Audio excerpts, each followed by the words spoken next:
Assalamualaikum warahmatullahi wabarakatuh, saudara-saudaraku sebangsa setanah air. Minal aidin wal faidin, mohon maaf lahir dan batin. Mohon maaf apabila ada kesalahan kata maupun tindak tanduk selama ini. Walau saat ini petani porang dibuat gontai atau dibuat agak pusing karena harga belum stabil, bahkan untuk penjualan pun belum selancar waktu tahun-tahun dulu. Itu juga karena berbagai hal, tetapi sebagai petani tetap semangat, karena hal semacam ini tidak hanya dialami petani porang. Mungkin untuk dulur-dulur yang baru awal tanam porang atau baru memulai, tetapi untuk dulur-dulur yang sekian lama berjuang di porang, hal semacam ini memang harus kita lalui. Karena apa? Dulu porang harganya juga bisa dikatakan porang itu cuma tumbuhan liar di hutan dan tidak bermanfaat, bahkan zaman dulu dianggap gulma. Dianggap gulma yang tidak bermanfaat. Akhirnya karena laku terus dikembangkan, dibudidaya, dan tahun 1980-an mulai viral atau dikenal. Untuk dulur-dulur yang sudah mulai tanam tahun 80-an itu saya pikir untuk dilema saat ini nggak terlalu bermasalah, karena beliau-beliau sudah melalui fase-fase sulit. Tetapi kalau yang baru-baru 2-3 tahun ini memang karena sudah viral dan karena efek media sosial, akhirnya mereka juga ikut tanam. Dengan efek media sosial dan juga dibumbui, mungkin dibumbui merdunya suara ataupun indahnya impian, akhirnya semuanya pada ikut tanam porang. Karena estimasi dan hitung-hitungan kalkulator waktu itu memang sangat menggiurkan. Jadi semuanya pada tanam dan semuanya ikut-ikutan atau ikut tren lah, tren agro lah gitu. Karena ikut tren argo dan mereka banyak browsing maupun di YouTube maupun media sosial yang lain, akhirnya rame-rame untuk ikut budidaya porang dengan harapan. Yang jelas harapan mimpi indah, nggak mungkin harapan yang tidak indah, nggak mungkin. Dari situ sambil kreativitas dibentuk. Kreativitas macam mana? Misalnya dulu tanamnya ala kadarnya, akhirnya mereka kreatif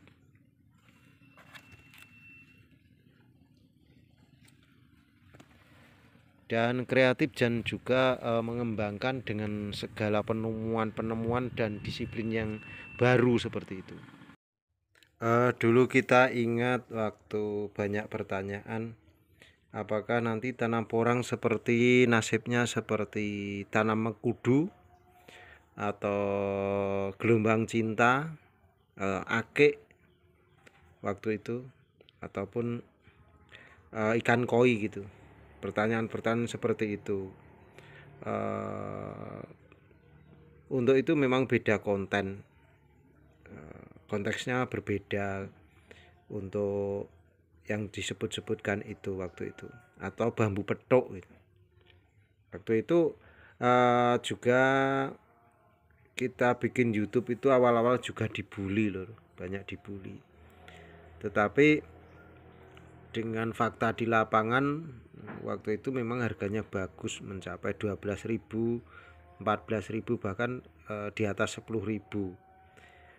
Harga pasar memang demikian. Dan dulu itu acuannya jual beli yang ke luar negeri itu kan dolar. Kalau sekarang kan sudah beda karena sudah semakin aturannya diperbarui dan mungkin beda kebijakan juga bisa jadi tidak selancar dulu lah. Mungkin juga efek dari pandemi corona ataupun hubungan bilateral ataupun mungkin juga kualitas yang orang yang sudah terkirim ke sana itu memang quality kontrolnya kurang bagus, mungkin juga seperti itu. Jadi akhirnya berefek hingga sekarang ada penurunan harga. Jadi saat ini bukan saatnya untuk saling menyalahkan, apalagi menyalahkan sono sini, karena waktu tanam porang pun nggak ada unsur paksaan. Jadi menanam porang pun atas kemauan sendiri, ingin mencari hasil dari porang dan ingin merubah nasib. Dengan banyak spekulasi yang dilakukan, termasuk nggak punya modal, jual kambing, jual ayam, jual sapi, bahkan gadekan sertifikat, gadekan BPKB untuk tanam porang. Yang sekarang menjadi keluhan atau curhatan itu kan kira-kira itu modalnya kembali atau tidak. Jadi itu yang perlu dipikirkan, bukan masalah kadung tanam. Waktu itu memang ya sudah tanam, terus nanti diapakan kan seperti itu. Intinya kan kita cari solusi yang terbaik, karena porang laku tidak hanya setahun 2 tahun, tetapi sudah puluhan tahun laku. Bahkan siklusnya itu kalau kadar airnya masih tinggi atau tingkat kotorannya masih banyak, itu biasanya harganya rendah, terus menjelang musim kemarau naik seperti itu. Dan untuk saat sekarang pun pengecip kering matahari juga diombang-ambing dengan keadaan, Lur. Jadi untuk chip kering matahari banyak yang mengisukan bahwa nanti tidak laku dan sebagainya. Kalau saya masih punya keyakinan masih laku, walaupun mungkin karena ada persaingan barang antara kering matahari dan kering open. Jadi nanti yang yang bersaing adalah satu kualitas, dua segi harga, dan yang ketiga pasar yang membutuhkan. Kalau pasar yang membutuhkan, dulu mereka butuh kering matahari, kenapa sekarang tidak? Itu kan beda pasar. Kalau sebelum kering open menjamur seperti sekarang, itu saya pikir tren dan kebutuhan saja. Kalau kebutuhannya memang konsumennya itu akhirnya tetap kering matahari, saya pikir masih laku.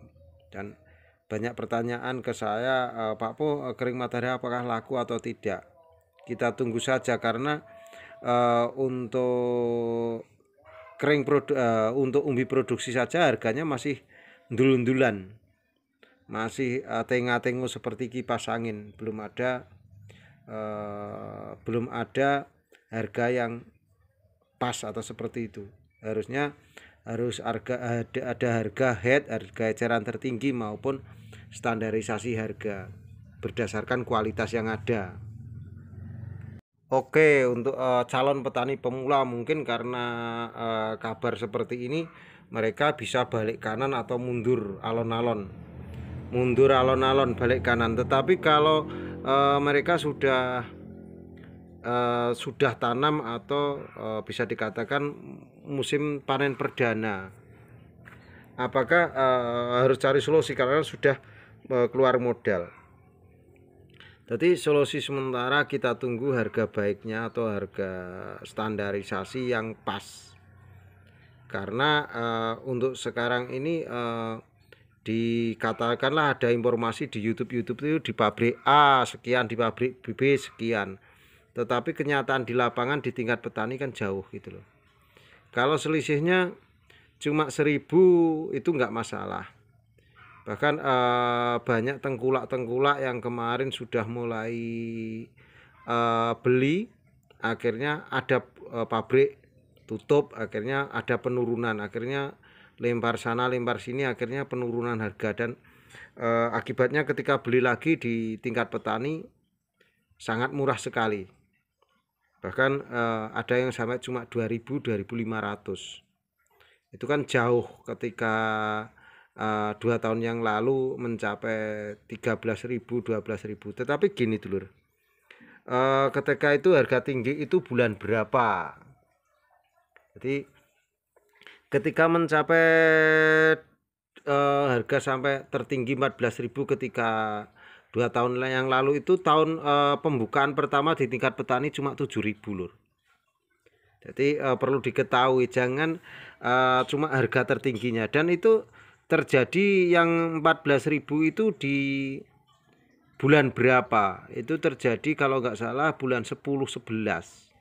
Jadi porang itu sudah nggak ada di tangan petani. Jadi waktu itu yang merasakan harga tinggi itu bukan petani tapi penampung waktu itu.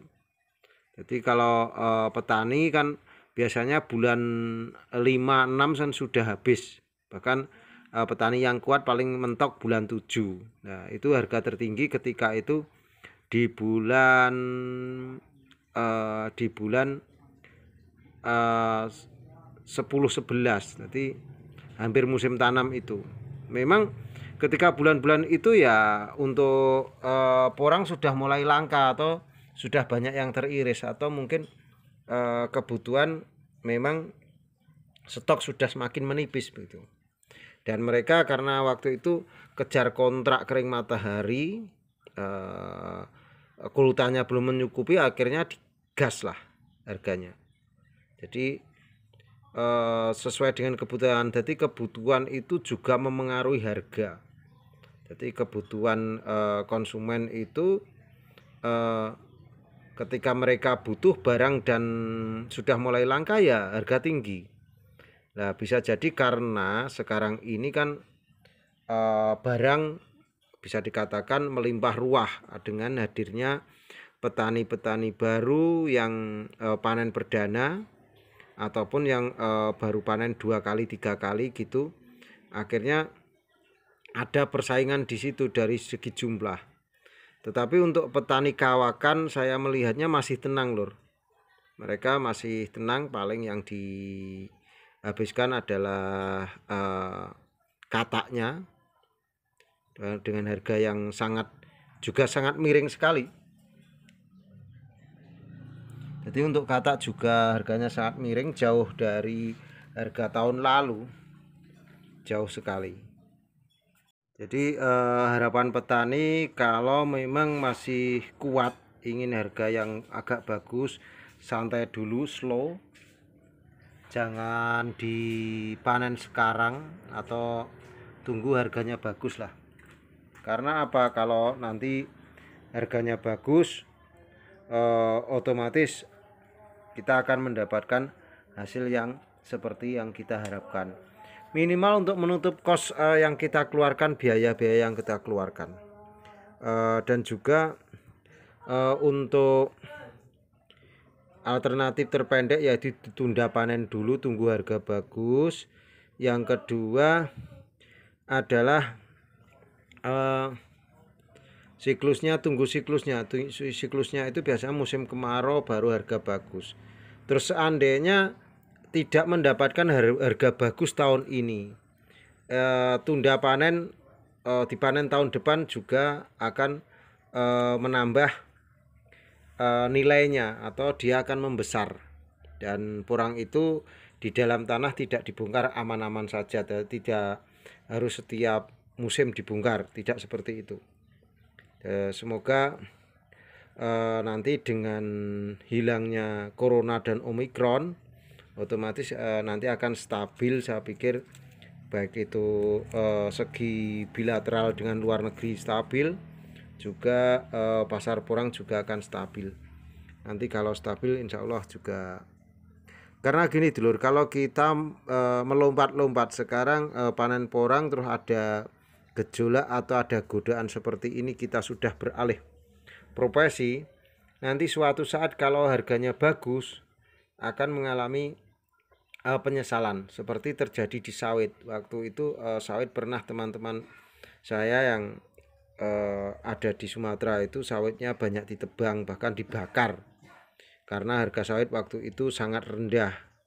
Terus kemarin ada tren harga sawit bagus ketika minyak goreng langka itu. Terus sekarang turun lagi. Jadi naik turun itu juga akan terjadi di porang juga. Kalau zaman dulu naik turunnya harga porang itu disebabkan karena naik turunnya nilai tukar rupiah dengan dolar, karena transaksinya dengan dolar. Tapi kalau sekarang kelihatannya banyak faktor. Jadi tidak hanya itu saja. Semoga dulur-dulur tetap sabar dan tetap semangat, lur. Jadi untuk petani mohon bersabar, ini ujian, dan tetap semangat untuk petani porang. Saya ucapkan sekali lagi minal aidin wal faidin, mohon maaf lahir dan batin. Apabila ada kata yang salah mohon dimaafkan, dan atas semua khilaf semoga kita lebih baik lagi. Petani itu bebas, petani itu cerdas. Wassalamualaikum warahmatullahi wabarakatuh. Suun.